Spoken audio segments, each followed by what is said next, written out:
با درود بر یزدان پاک و کوروش کبیر. هموطنان عزیز، درودی بیکران میفرستم بر شما در هر کجا این کره خاکی که هستین. امیدوارم حال دلتون خوب باشه و در کنار خانواده محترمتون اوقات خوشی رو برایتون آرزو میکنم. بنده محمد هستم، با کانال خودتون یعنی مسیر تندرستی در خدمتتون هستم. با ما همراه باشید.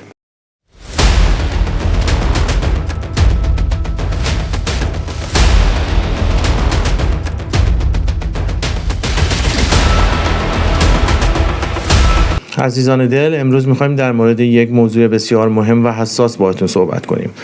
موضوعی که بسیاری از خانواده‌ها و پدر مادرها از صحبت کردن در مورد اون تفره میرن و سکوت میکنن. ولی سکوت شما در این رابطه بسیار کار رو بدتر و حساستر میکنه. در مورد موضوع انحرافات جنسی نوجوانان و جوانان میخوایم صحبت کنیم، ولی از یک زاویه‌ای که تا به حال در مورد اون صحبت نشده. زاویه‌ای که باعث تابلو شدن و خجالت آور بودن این مسئله نیست، بلکه باعث آگاهی و کنترل بهتر این واقعه است. پس با ما همراه باشید. سلام عرض میکنم خدمت شما بینندگان عزیز کانال مسیر تندرستی. محمد هستم، با کانال خودتون در خدمتتون هستم. انحرافات جنسی در نوجوانان و جوانان چرا اتفاق میفته و چگونه کنترلش کنیم؟ با ما همراه باشید. اصلا منظور از انحرافات جنسی چیه؟ ببینید، وقتی میگیم انحراف منظورمون این نیست که یک نفر ذاتاً بد یا بیماره. انحراف یعنی وقتی رفتاری افکاری در زمینه میل جنسی از مسیر طبیعی و سالم خودش خارج میشن.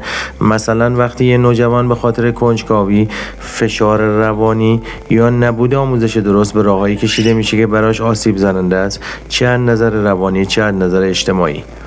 توی این سن مغز و بدن در حال تغییره، هورمون‌ها فعال میشن، احساسات قوی تر میشن و اگر آموزش درست نباشه نوجوان و ممکنه برای تخلیه کنجکاوی به سمت رفتارهایی بره که خودش هم درست نمیدونه چرا انجامش داده. چرا این اتفاق میفته؟ دلایل زیادی وجود داره. فشار کنجکاوی و تغییرات بلوغ. نوجوانان دنبال فهمیدن خودشونن ولی چون آموزش درستی ندیدن از مسیر اشتباه جواب میگیرن. یکی دیگر از این دلایل فضای مجازی و محتوای نادرسته. کمبود ارتباط عاطفی در خانواده، وقتی پدر و مادر با بچه‌شون صمیمی نیستن و اضطراب و استرس و تنهایی.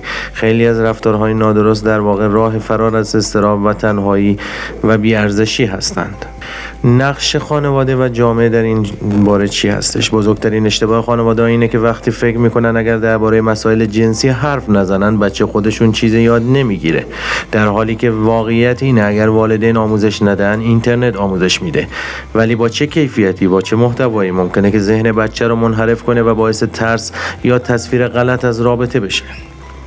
پس خانواده باید محیطی امن بسازه، جایی که نوجوان بتونه سوال بپرسه بدون اینکه سرزنش بشه. مادر و پدر باید بلد باشن درباره این چیزها به زمان ساده و بدون قضاوت حرف بزنن. چطور میتونیم کنترل و پیشگیری کنیم؟ حالا برسیم به بخش کاربردی، یعنی چه کار کنیم که این اتفاقا نیفته یا اگر اتفاق افتاد چطوری بدتر نشه. آموزش جنسی سالم و تدریجی. آموزش درست یعنی فهمیدن فهم بدن، احترام به خودش و دیگران و درک‌های مرزهای شخصی. نه اینکه فقط بگیم نکن، بلکه بگیم چرا نکن و چه جایگزینی داره. مدیریت فضای مجازی. نوجوان باید یاد بگیره چطور محتوای نامناسب رو فیلتر کنه یا گزارش بده، نه اینکه صرفاً ازش دوری کنه. یا والدین هم باید هوشمندانه نظارت کنن، نه کنترل خشن. ورزش، هنر و هدف داشتن.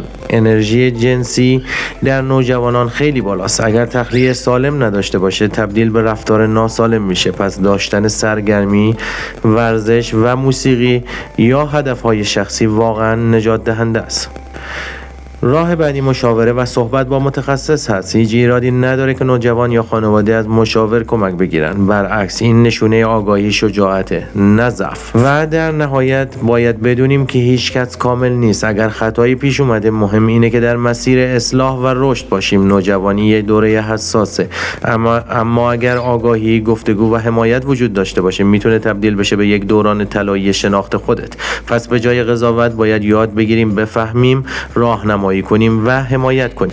اگر پدر یا مادر هستی با بچه درباره این موضوعات صادقانه و با احترام صحبت کن و اگر نوجوانی بدون که احساسات طبیعی هستند ولی مسیر سالمش مهمه برای یاد گرفتن بیشتر درباره رشد، روابط سالم و کنترل ذهن، حتما کانال ما رو دنبال کنید تا ویدیوهای بعدی رو از دست ندین.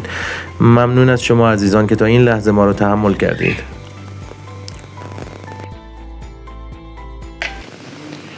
یاران جان، امیدوارم که تا این لحظه منت گذاشتین بر سر ما و کانال خودتون رو مشاهده کردین. امیدوارم که تونسته باشیم برنامه پرباری برای شما تدارک دیده باشیم. عزیزان، ما رو حمایت کنین با لایک و کامنت. کانال خودتون رو دنبال کنید اگر تا به حال دنبال نکردید و بیش از همه از ویدیوهای جدید ما با خبر بشین.